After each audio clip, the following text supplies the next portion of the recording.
everyone, welcome to another movie review. I just got done seeing the new A24 movie, Beau is Afraid. Sorry if the audio isn't as good as usual. I accidentally left my lav mic at home. Normally I bring it with me every time I go to see a movie. I'm actually doing a double feature today. In about 30 minutes, I'm going to be seeing the new Evil Dead movie, if you couldn't tell by my shirt here. Evil Dead Rise, which I'm very excited for. And believe it or not, this is actually the first time I've ever done a double feature in my life. Like, you would think, me being such a huge movie fan, literally my favorite thing is movies, I would have done this at some point at 27 years old. I've actually never done this. There have been instances of movies coming out in the same day, like different big titles, but this is the first time I've ever, I don't know what it is, this is the first time I've ever gone to see two movies in one day. So yeah, just a little trivia there for you. So I don't know, it's never happened. But two movies I'm interested in seeing, definitely, coming out in the same day. So, of course, like I said, this is Beau is Afraid. If you're interested in my Evil Dead Rise review, it should be up at the same time as this one. This film, of course, was directed by Ari Aster, who made Hereditary, which is, in my opinion, the scariest movie I've ever seen in my life. Even more scary than, like, The Exorcist, yeah. And Midsommar, of course, which is a very popular movie. I'm sure lots of people have seen that one.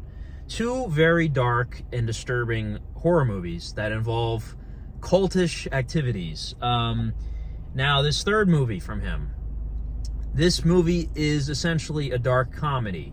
But there are horror elements in it for sure. But when I first heard about the premise about this movie, like, oh, he's making a comedy? Like, what? It's, you know, Joaquin Phoenix, of course, which you can't go wrong with him. And this movie's actually 3 hours long. If you've seen the director's cut of Midsommar, I think it's like a good 2 hours and a half, 2 hours 45. But this movie, you know, this is his longest movie by quite a bit, I think. Hereditary, I think, is like 2 hours probably. I haven't watched it in a while. But, yeah, this movie is wild.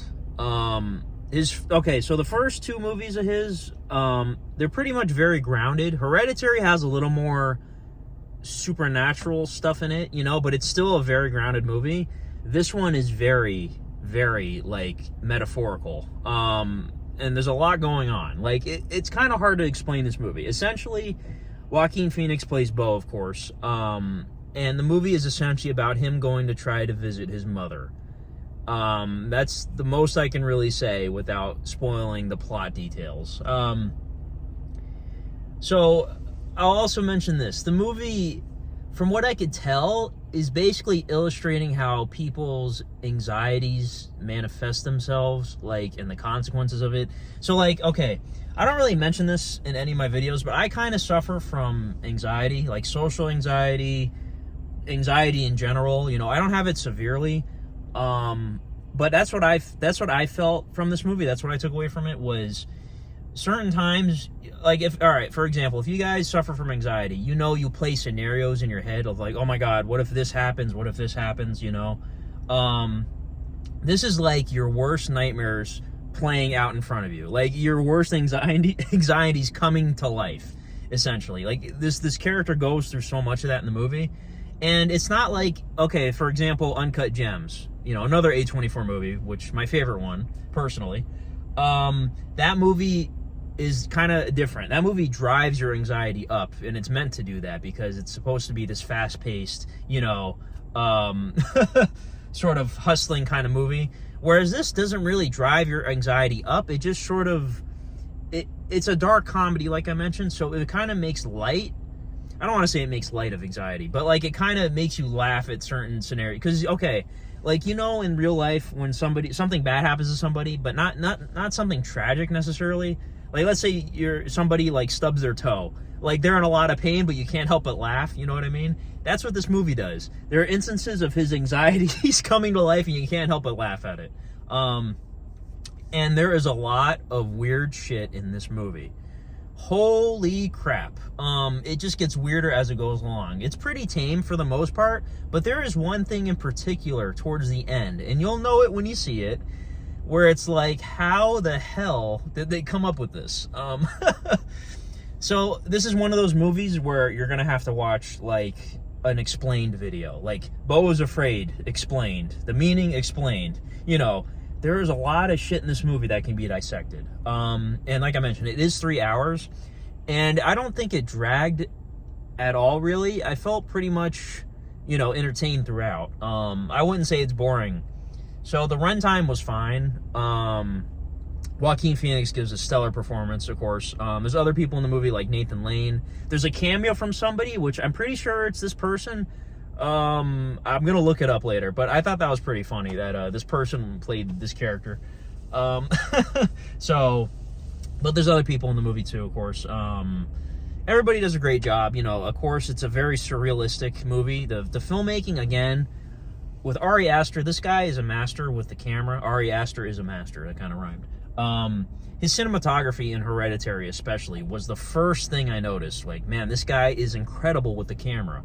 Midsummer, of course, too, but I thought Hereditary in particular was top-notch cinematography. And again, here, there's a lot of that too. Not as good, in my opinion, as Hereditary in terms of that, but the camera work was stellar. The special effects, my God, this really does feel like a big-budget movie, you know, especially for A24. I'm not sure what the budget is. I didn't look it up. I can akin it to like The Green Knight and Everything Everywhere All at Once. It's like these movies feel like they have a big budget, but in reality, it's probably not that huge of a budget, you know? So yeah, this movie was very good. I know I'm all over the place with it, but this movie's very difficult to talk about, really, without like doing spoilers, I guess. And also, just the fact that I really don't know what the true meaning of the movie was. Like, it's kind of complex. I don't know, I might have missed it, might have went over my head, but from what I took away from it, it really just it just shows your worst anxieties coming true, and I guess the effects of gaslighting, I guess. I don't like using that word, but I feel like that's what it is. And you ever make like a mistake, like an honest mistake, and people like are mad at you about it, thinking it was a genuine mistake, and you're totally innocent, like, wait, I just didn't know better. Like, that's kind of what this movie does. Like, it's sort of shaming you for your own inherent flaws, I guess. Like, I don't know how to explain it. And by the way, too, this is not a spoiler, but when the movie ends, it ends in such a way to where you're like, should I sit through the credits? Is there something at the end? And I'm here to tell you, there is nothing at the end. You do not need to sit through those credits. I felt kind of weird being the last person in the theater. There was a couple people in my theater. Obviously, this is not going to be a Avatar-esque release with packed theaters. But yeah, my audience, the few people that were in there, were laughing quite a bit at certain things, and so was I. This movie can make you laugh quite a bit. It'll go from serious to dark comedy to horror to, man, it's a lot. It's a lot of genres mixed into one. But to be honest, out of his 3 movies, this is probably my least favorite for Ari Aster. This is still an excellent movie. You know, I'm not really sure what I'm going to rate it. Like, this is one of those that's going to sit with you for a while. And by the way, I'm just going to give a quick shout out to the movie After Sun. I watched it last week when I got the Collector's Edition Blu-ray. That is a movie that sits with you. I am still thinking about After Sun every day since I've seen it. That was an excellent movie. Go see that if you haven't. Whereas this movie, you know, I don't know what to rate it. It's definitely like on the higher end for the filmmaking alone. Like, it's definitely in that 8, 9, 10 range. I don't know if I want to give this a 10 out of 10 though. Like, it's not one. Like, for me, rewatchability is a big factor, and I don't know if I'd rewatch this all the time. I don't know. If you were to break this movie down into, like, 3 acts, I would say probably the first act was my favorite. I want to say the second act was my second. So, like, basically each act I like a little less and less. But that's not a bad thing, necessarily. It's just I preferred the first act. I thought it started off really strong. And just the scenarios he was getting himself in, the character, was more interesting for me. But as the movie goes along, it does get a little more metaphorical and, you know, bonkers. So yeah, I would say probably the first act is my favorite. But you'll probably have a good time with this. You know, go see this movie with somebody that is not into these kind of movies, just to see their reaction. You know, these sort of art house films. Because like I mentioned, there is a thing at the end that is, for sure, it's on par with I'll just say this. It's on par with the ending of Lamb. If you've seen Lamb, there is a reveal at the end. It's sort of kind of like that. Like, what the fuck? So, again, it's A24, so, you know, this is kind of normal for them to make bizarre art house kind of movies like this. So, yeah, again, I don't really have much else to say, aside from, you know, stellar performance by Joaquin Phoenix. Like, seriously, this guy... He's literally, this is one of those movies where the main character is in every single scene in the movie. You literally follow him for 3 hours. And yeah, man, this was an interesting movie. I really need to see, like, an explanation video or something. So yeah, it's got layers to it. I'm not one of those reviewers that can, like, dissect a movie, you know, right after I've seen it. It was a movie like this with so many components. Like, I don't know. I just need to, like, process it, and somebody else can explain it for me. If there is a proper explanation. It might be like one of those David Lynch situations where it's like, what the hell does this mean? And people dissect it for years and may never find the true meaning. But yeah, this movie as a rating, I'll give it a 9. I think a 9 is good. I don't want to give it a 10 because I don't think I'll rewatch this down the line a lot. I'll rewatch it for sure at some point, but not like on repeat. But the filmmaking, again, incredible. The acting, incredible. You know, the direction. So, Ari Aster, it's been a couple years since, you know, Midsommar, what was it, 4 years ago? So it's nice to get a movie from him again.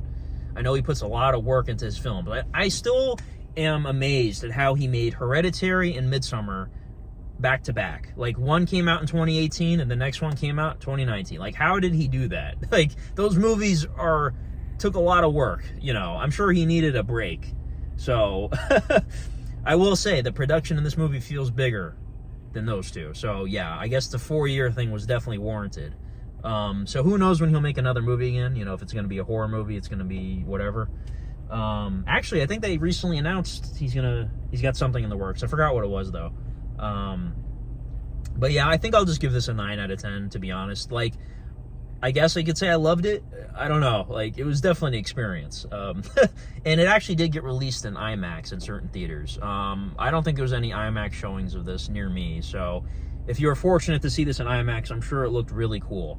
There's a certain sequence towards the end of the second act that's sort of like a play. And that was really well done. Like, I can imagine what that looks like in IMAX. But yeah, that's about it, honestly. So I'm going to go into spoilers. Leave the video. You don't want to hear what I'm about to say. Go see the movie. Go support it. Go support A24. And yeah, thanks for watching. Come back to this after you've seen the movie. So, spoilers. All right. So there is a giant dick and balls at the end of the movie. And that is Beau's father. Ari Aster, if you're watching this, which I would be amazed if you watch this, thank you, I appreciate it, you know. You're an excellent filmmaker. What the fuck was that? Like, what is that? Like, oh my God. That might just be the most shocking thing I've ever seen in a movie. Because, like, you're expecting, okay, there's definitely some sort of plot twist going on. Like, throughout the movie, there's hints being dropped about Beau's father and what really happened in his childhood and whatnot. But there's no way in hell somebody can predict a giant dick and balls being the twist. So, what is that? Like, there's got to be some sort of explanation. I just don't know what it is. And then I guess Beau has a twin brother that's locked upstairs. Again, it could be all metaphorical, you know? Like the movie, for instance, the movie Mother. That entire movie is is a metaphor about Mother Nature. You don't have to take things literally. So that might not literally be Beau's twin brother locked upstairs with a giant dick and balls, you know? Like, it could mean something else. But, man, what the hell? Like,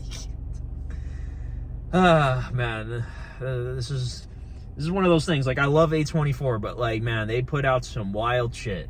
But yeah, I mean, all the stuff with his mother at the end, and then the end of the movie, literally, you know, it reflects the audience. People getting up to leave their seats at the end, which is what the audience is doing. And again, I recommend you do that. There's nothing at the end of the credits.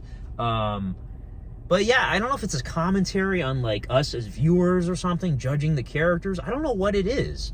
you know, it was funny too seeing Richard Kind at the end, because that guy, I associate him with, like, you know, Pixar, you know, Bing Bong, and yeah, I don't know, like, this movie is a lot. And then the whole shit with the play, like, he has these 3 sons, and that part kind of lost me a little bit. I was like, is this supposed to be Beau, literally? Like, I don't understand. Like, is this his backstory? Like, his grandpa, like, and there was an old man that, like, brought all the orphans there. Was that his story? Like, what was going on there? Yeah, I need to see an explanation video. And Nathan Lane was hilarious, by the way. That guy cracked me up. I've seen him in The Birdcage. If you've never seen The Birdcage, watch that movie. It's hilarious. Yeah, I really don't have much else to say. I just really needed to talk about the giant dick and balls, because, my God. So, anyways, let me know what you thought of this film in the comments. How would you rank all 3 of Ari Aster's movies? And yeah, this was something. So I'm excited right now. I'm gonna go be seeing Evil Dead Rise, and man, cannot wait. So, anyways, thank you guys for watching. Stay tuned for the next review. Should be up at the same time as this one, obviously. And yeah, thank you guys for watching. Have a good one. Bye bye.